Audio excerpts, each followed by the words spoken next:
Welcome back, or if you're new, welcome to our webinar. We are peer helpers from the Wellness Education and Promotion Center, which is located on the first floor of JT Powell Building, and it's online for the time being.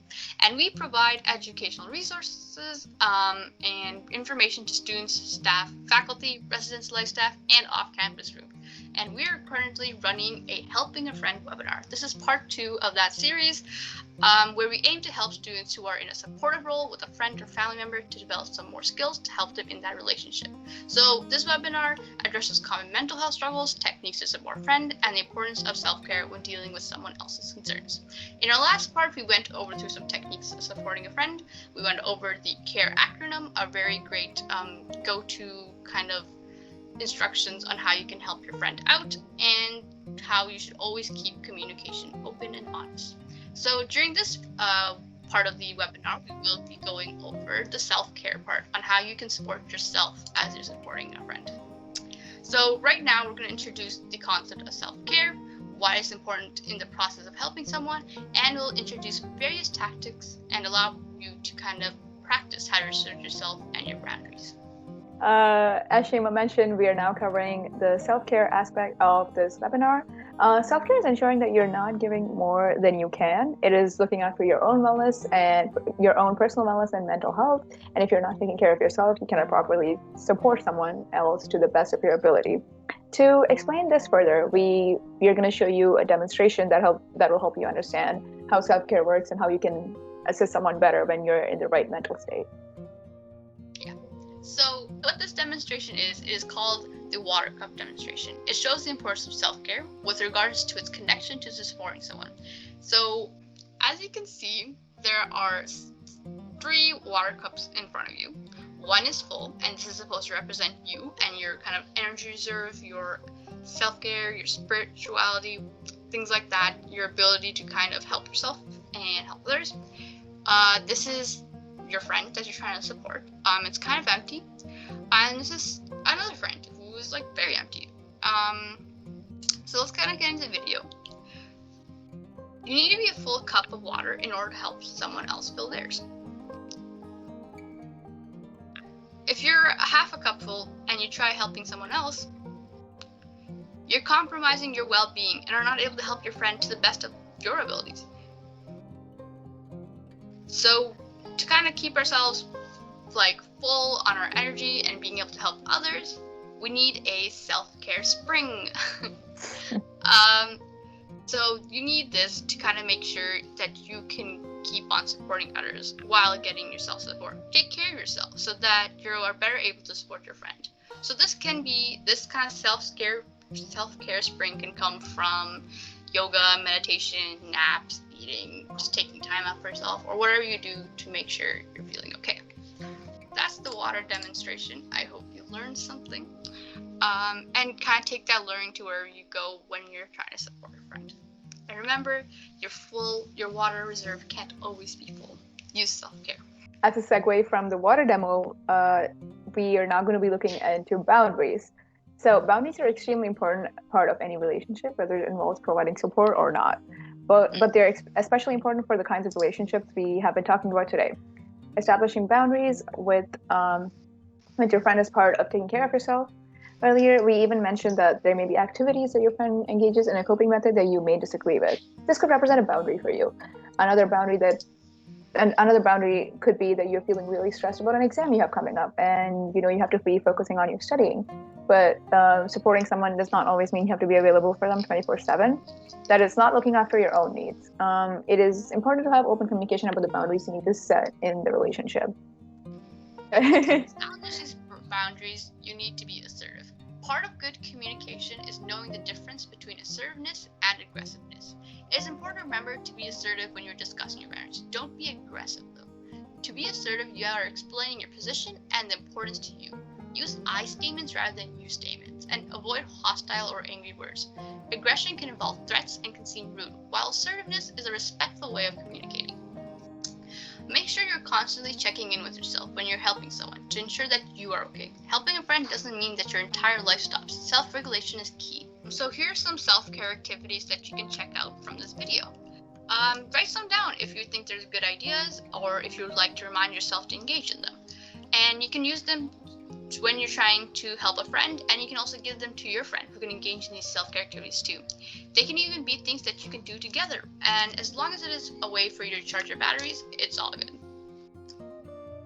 Today we're going to be talking about showing up for yourself.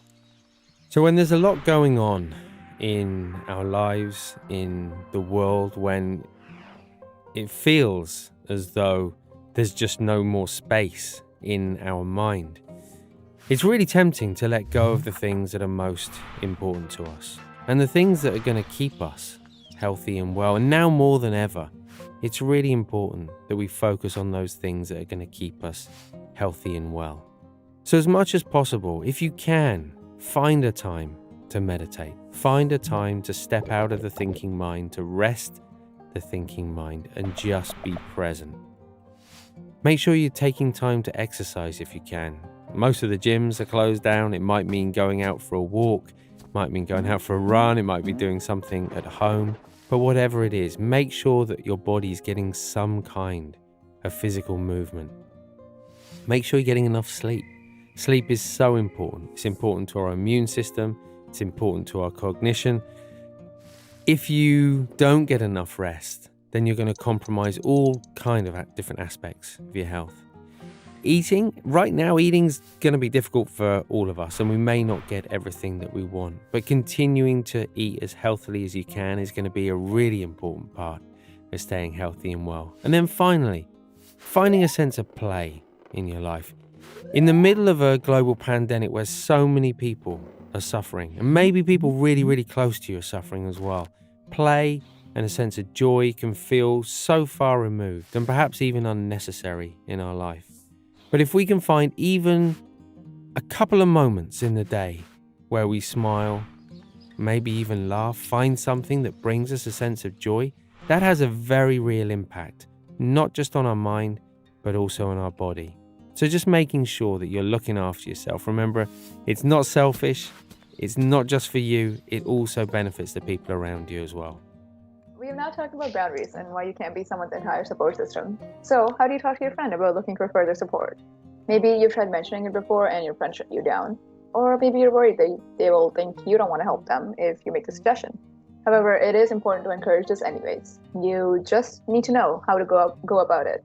We're going to talk about how to speak to your friend about getting further support and what some of the many support services are on campus. Here's some ways that you can initiate this conversation with your friend. A possible conversation starter is, I was wondering if you had thought at all about talking to someone else about this as well. I know of some good resources on campus, such as, I will go over the resources on campus in a bit. Another conversation starter is, have you ever talked to a counselor about this or considered doing so? Is that something you think would be helpful for you or has helped you in the past? And a third kind of thing you can try is there are a lot of good counseling and support services on campus. Would you be interested in looking into any of these? It's important to remember that seeking further support is your friend's choice, and you're only just helping them consider the idea and look at the options. However, as we spoke about with boundaries, there's only so much you can do to support them.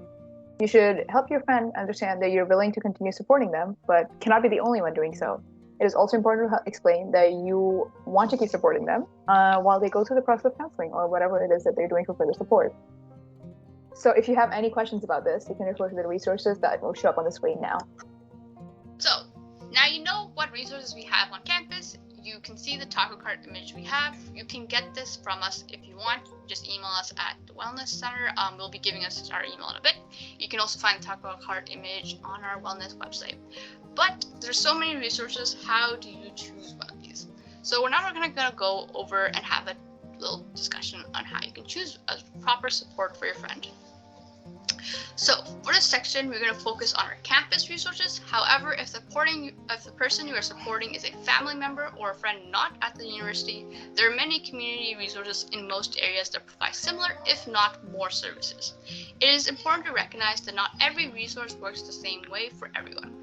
Often, people need to shop around and find the resource that is best for them. That may mean they need to try out different types of counseling, peer support versus professional, or it may mean that your friend needs to try out a couple of different counselors before they find the one that is right for them.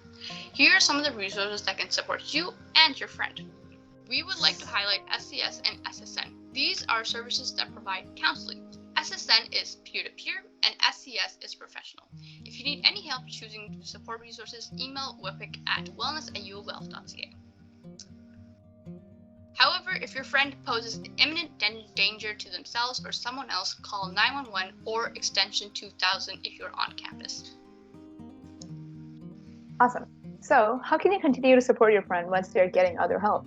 In many ways, it is just the same as you're supporting them before. You can check in with them on how they're doing, how they feel about the counseling, or whatever they're doing is going.